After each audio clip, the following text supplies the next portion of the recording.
What I am trying to teach you today is what I must call a new outlook on humanity, on life, and on the world.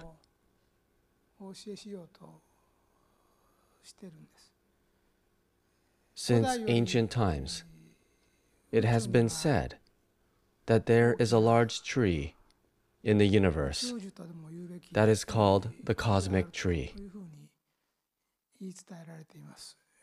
In the religious world, that is what is said.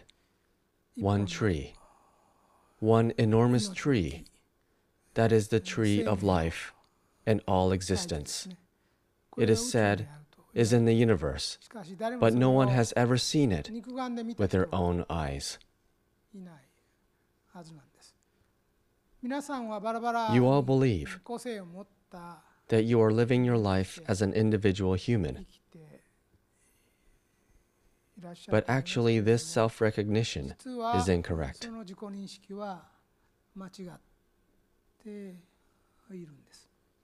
Looking from a bigger perspective, you would see that the branches of this massive tree extend far beyond the level of this earth and to all parts of the universe.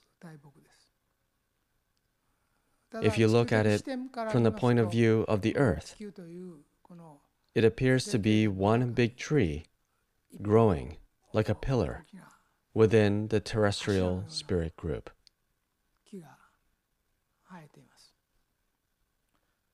This immense tree of life is called El Cantare. This existence, called El Cantare, is the origin of all life on earth. All spiritual energy flows from here. There are many large boughs growing from this enormous tree of life.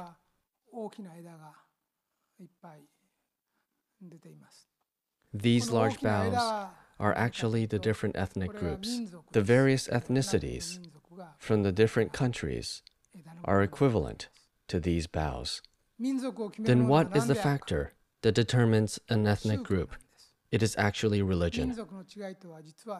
The differences between ethnic groups are actually the differences between religions. Ethnic groups were originally groups of people formed by individual religious leaders who had preached new teachings. From the bough of ethnic groups, many large boughs had split off as the various religions and ethnic groups flourished in many different eras. In this way, religion exists at the fundamental basis of culture and civilization. During thousands of years, one ethnic group creates a culture that has various characteristics. People reincarnate there several times while experiencing the culture of that specific religion.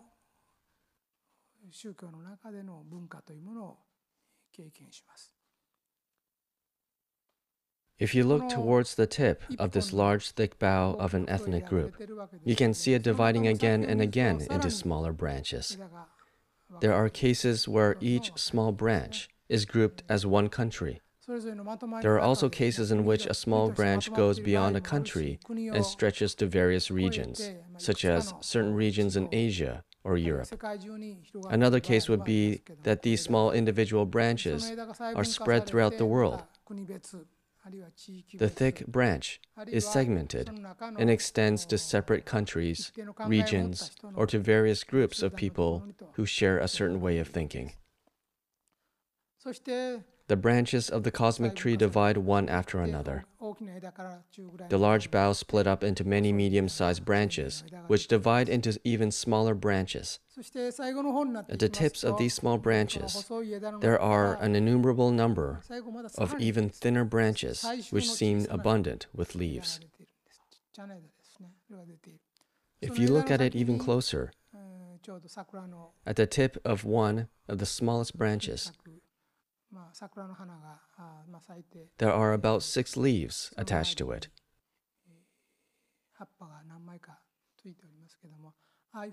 This group of 6 leaves that grow at the tip of the branch is seen as one life form.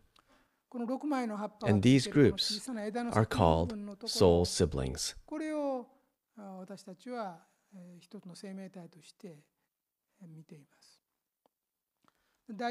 As a general rule, a group of soul siblings consists of the core soul, which is the head, a command tower, or the center of the soul, and 5 other soul siblings.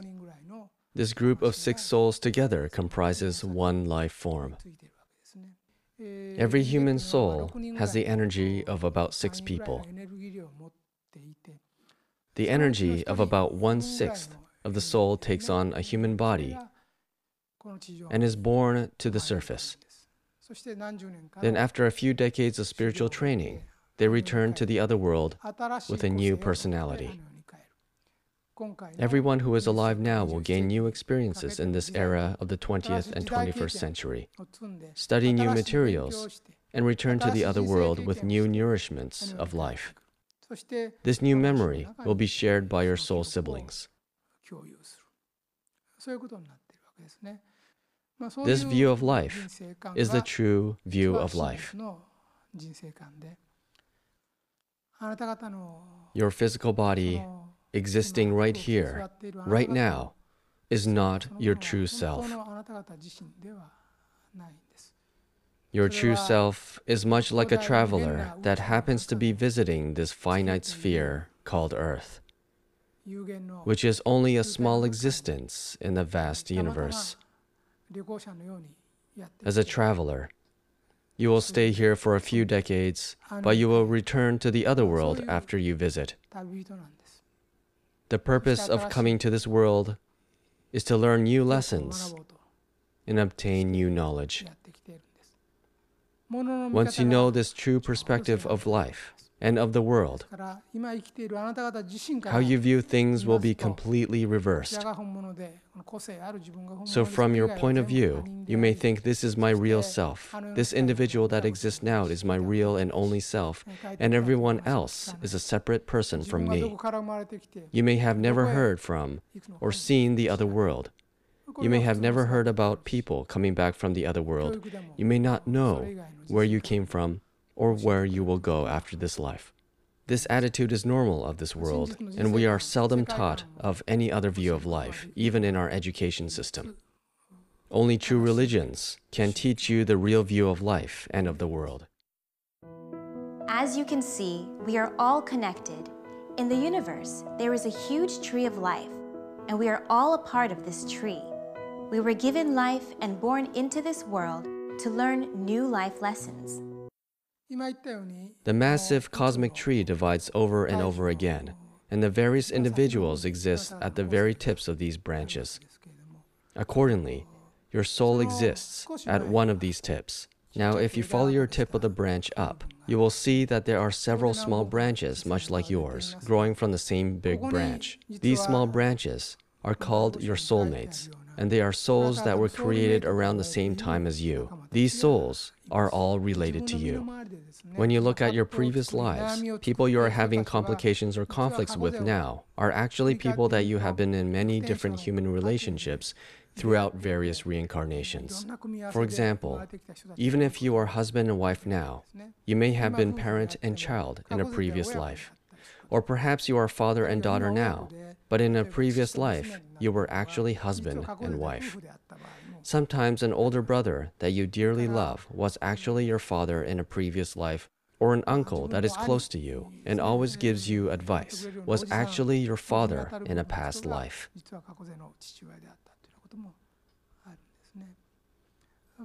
In the West, there are many divorces and remarriages. In these modern times where divorce and remarriage is constantly repeated, there are many cases where the partner or the remarriage also has some connection of fate with you. So if you find yourself experiencing divorce or remarriage, please do not think too gravely about this. The people who you have made a new connection of fate with most likely had connections with you in your previous lives. A group of souls close to you from your previous lives are born in the same time period and are supporting your life. Currently, the population is above 6 billion, and it is growing towards 7 billion people. It is almost certain that many different people from all different eras are being born all at once today. In almost every era, there's a group of close souls that you had always come to Earth with for soul training. So if your relationships with family, friends, or business partners ever collapse completely, there will always be soulmates or soul friends that have spiritual connection with you that appear among your new relationships you make. In most cases, these soul friends will step out to help you.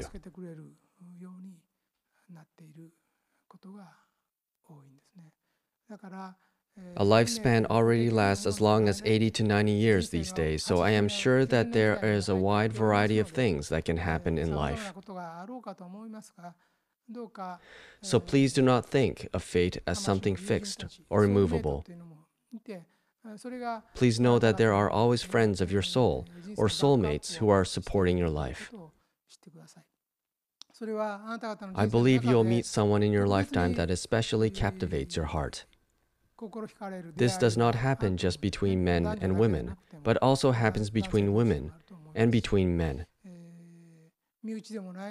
Even though they are not your relatives, you feel as though they are close family members.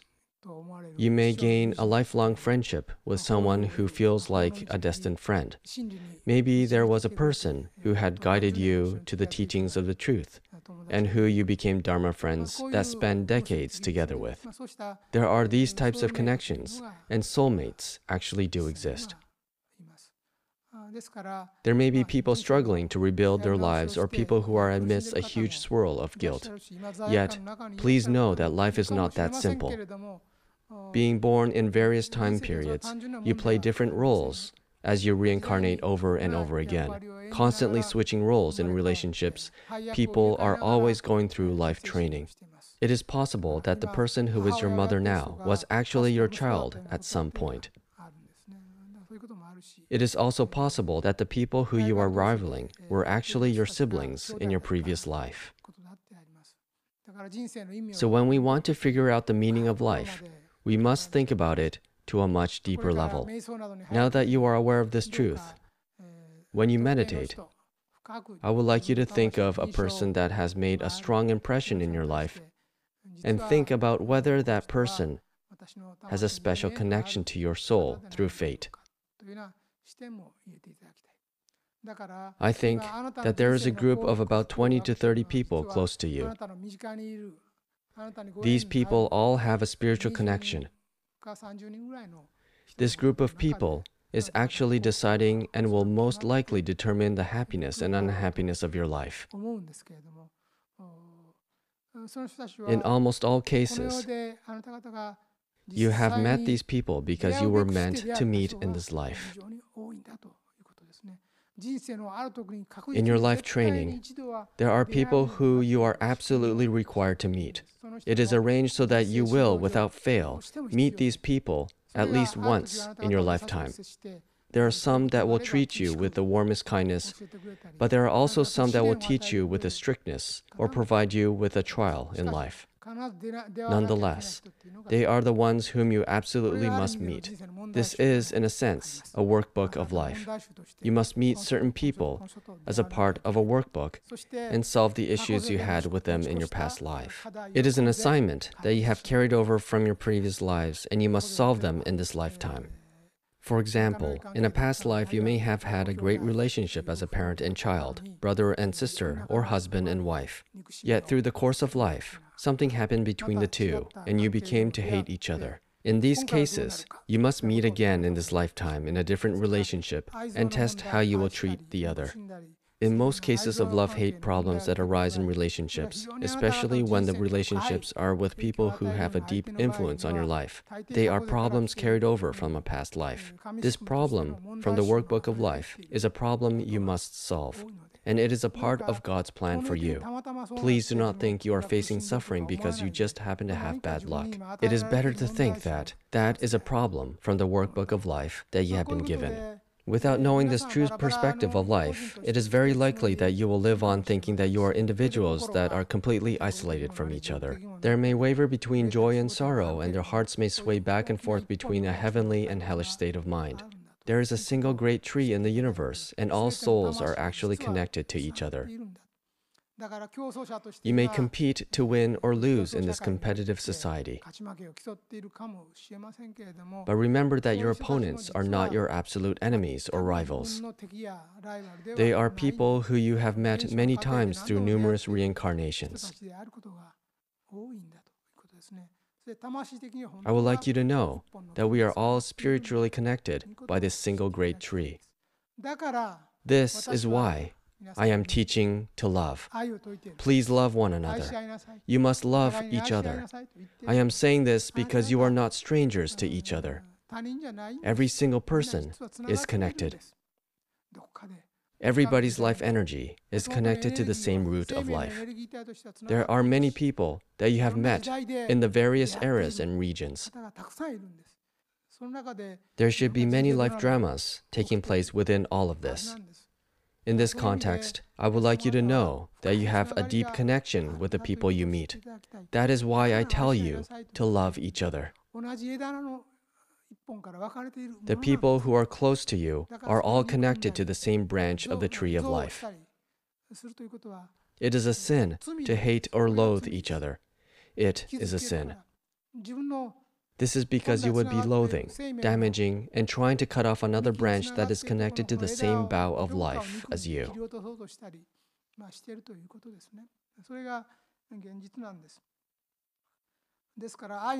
It is often said that jealousy and hatred exist at the opposite end of love.